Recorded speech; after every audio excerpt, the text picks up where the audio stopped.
Good morning, everyone. I hope everyone is doing well. I watched a video this morning that left me completely heartbroken, and I wasn't expecting this video to appear in my feed, but it did. And it was a reminder of humanity and the humanity that many of us have lost if we ever had it in the first place. Now, I want you to meet someone, and I don't know this person personally, I just came across her video. But before I play her video, it's not a very long video.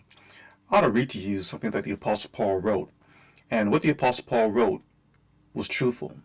And many are not aware that Jesus' representatives, the apostles, were also prophets. Listen to what the Apostle Paul wrote here at 2 Timothy chapter 3, verses 1 through 5. He wrote, "Mark this, there will be terrible times in the last days. People will be lovers of themselves, lovers of money, boastful, proud, abusive, disobedient to their parents, ungrateful, unholy, without love, unforgiving, slanderous, without self-control, brutal, not lovers of the good, treacherous, harsh, conceited, lovers of pleasure rather than lovers of God, having a form of godliness but denying its power. Have nothing to do with such people." The Apostle Paul aptly described the world in which we live today. And it is really a sad thing because we live in a world so full of religion. What the Apostle Paul wrote here blankets across all persons, no matter what their lot in life is, no matter what their religious views are. Christians included, you are not exempt from what the Apostle Paul wrote here. In fact, what I find in my experience is that it's almost as if what the Apostle Paul is talking about here are persons who proclaim they do believe in God. You know, they pay lip service to it. But before I go on to a ramble, please listen to this woman here. Her name is Rhonda, and she has a very powerful message. I had to come outside and sit in my car. Actually, when I step out of the door, I notice how warm it is outside. It's a little cool out here, but it's not cold. I mean, it's bearable. I got like on a jacket on, but it's too cold in my house. It's like all the damn doors and windows are open. Like I've got air conditioning running, and I don't even have air conditioning. Excuse me. Anyway, I had a doctor's appointment today, and I canceled it because I'm tired. I've been going to doctor's appointments uh, for the last few weeks, like back-to-back days, and I'm tired. I'm not feeling it today. Um, just not. A lot of what I'm not feeling is I'm on somebody else's time. I'm on somebody else's clock. And what I mean by that is, I call and make a doctor's appointment and they schedule me out. My situation is so dire and, it's so important health wise, but they schedule me out for 3 months because the doctor's booked. Well, evidently, if I can live through 3 months or whatever the hell it is, I might can live through like maybe 3 more days or 3 more weeks. This is my theory of everything. I have become a pessimist, a realist slash pessimist, which is just not buying into it no more. And I want to say something. I can't buy into this illusion anymore either because it's not real for what I'm going through. I wish I could find words to express what I'm trying to explain to you. Even when people tell me it's going to get better, you know what I'm thinking? You mean well, but I'm just buying into the same. It's not going to get better. My situation is not going to get better. I have been trying for 20 years, and every year it's going downhill. We're in the home stretch now of it getting better for me, and it hasn't. So I don't even tell people anymore. If I do, I say it to be polite. It's going to get better. No, it's not. It's just going to do what it's going to do. And the question is, am I up for the challenge? Because it's proving to be very challenging. So I can no longer buy into the illusion that it's going to get better. And I know it's said with kindness, but I am just being polite when I say that, yeah, it's going to get better. No, it's not. I don't know what this is doing. When I say I'm hopeful, What I'm hopeful for is whatever comes after this life, because it has to be better than this life, because this one's been a failure for me. And the overall spirit here seems to be, well, you keep going no matter what. You don't give up no matter what. Things will improve, and it's weak to give up. I don't care about any of that. I am at rock bottom. I see what happens to people at rock bottom. It's almost like I'm trying to explain this to people who've either never seen people at rock bottom or people who have never been to rock bottom. There's such a disconnect. This is what leads me to believe that nothing I'm seeing makes sense as to what I really am, because this is a place of suffering. I believe this world was set up as a place of suffering. There's good here, like I said, but there's a lot of bad that cancels all that out. And every time I try to explain it with words, it comes out convoluted. Like I don't know what I'm talking about. But I'm going to leave my videos up because maybe somewhere, someone else, some other consciousness is going through what I'm going through, and they'll be able to relate. But so far, I get it that nobody really understands what I'm going through. It's not going to get better. I am struggling. I barely got my head above water, and the water's rising, and I'm struggling. That's all I can say about it. I don't think I'll be posting any more videos here because I don't want to talk about this no more. Whatever is coming, I think I've said enough about whatever um, my experience has been so far. But those who see this, and like I said, who can really relate to what I'm talking about, they'll know what I'm saying. This is not about me losing hope. I can only have so much hope in a place that has proven to be hopeless. I have been doing my best to make it for 20 something years. Now I got all these health problems and nothing else has changed.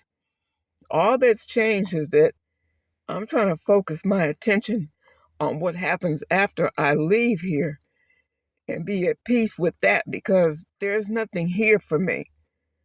There's nothing that I've been so low in this life to where I don't even trust if it gets better, if that makes any sense. I cannot take care of myself here. That's the part that just nobody seems to really get. So when I'm getting, it'll get better. When? When? You got a time date on that? Because I didn't gave it 2 decades. Do you have a time date on that? So anyway, I hope you all have a great day. And I've made up my mind. I won't be posting here anymore. I won't, because I'm tired. I'm tired. I don't have anything else to say. And so far, what I've been saying is I'm just saying what's on my heart and what's in my mind. And none of it is leading me any closer to where I want to be, which is free of all this life that doesn't make any sense to me. I don't have anything that I'm supposed to have, which is mainly the ability to take care of myself. So, y'all take care. I thought she articulated that very well. She came through loud and clear. She mentioned hope, hopelessness. Many, now here's the thing, folks. Many are placing their hopes in this world. This world has a date assigned to it for its termination, for destruction. Why place hope in an evil world, one that God has said that He is going to destroy?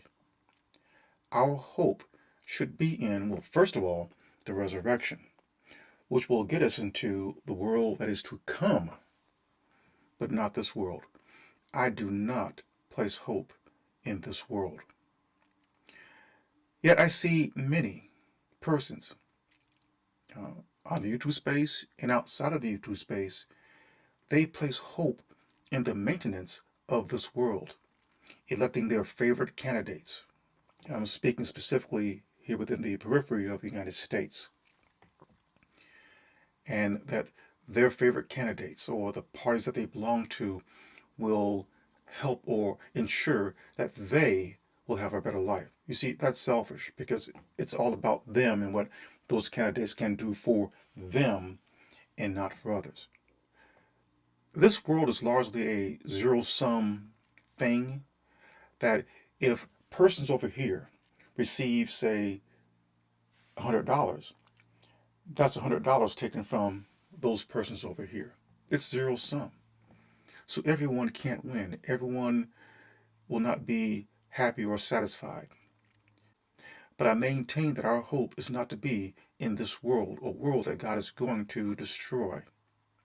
I see many young people, especially here on the YouTube space, and they're coming onto the platform and they're uploading videos, good for them, but they're flashing those YouTube checks on the screen and they're assigning credit to God doing that.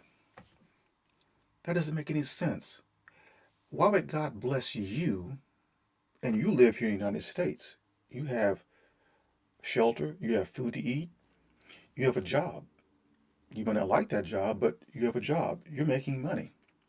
So why is God blessing you with a YouTube check, but He's not blessing persons like, say, Rhonda here, or the many who are across the pond, say in Gaza, who've had their cities just laid to waste, devastated, and now they find themselves in impoverished and in war-torn conditions.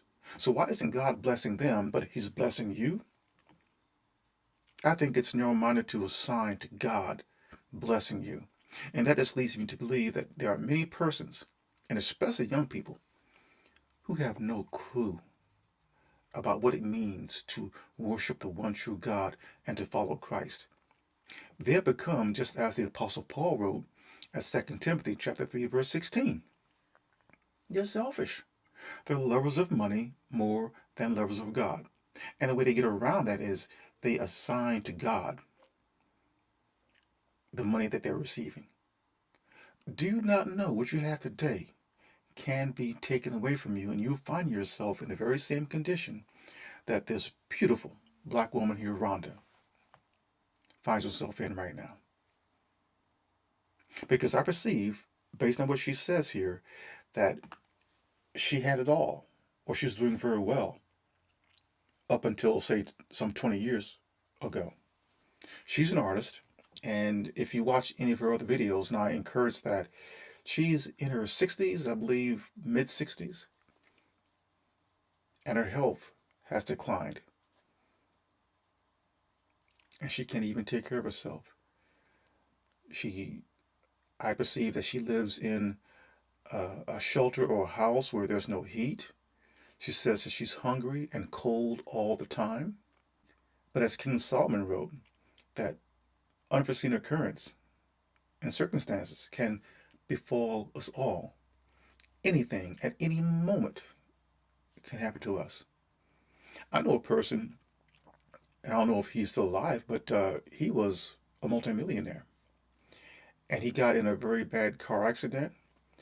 He lost both of his legs, and his entire outlook on life changed. His money didn't mean anything to him. What meant more to him at that time was being able to walk. The last time I saw him, he was confined to a wheelchair and he was depressed to the nth degree. And he said, like many today are saying, God has blessed me with all this money. But when he found himself in a wheelchair, his depression overwhelmed him and he rarely even spoke of God. So did God put him in that wheelchair? So I'm going to conclude this video, and I highly encourage that if you can, if you find it in your heart to do so, visit Rhonda's website. I'll leave a link to it in the description of this video, and support her if you can.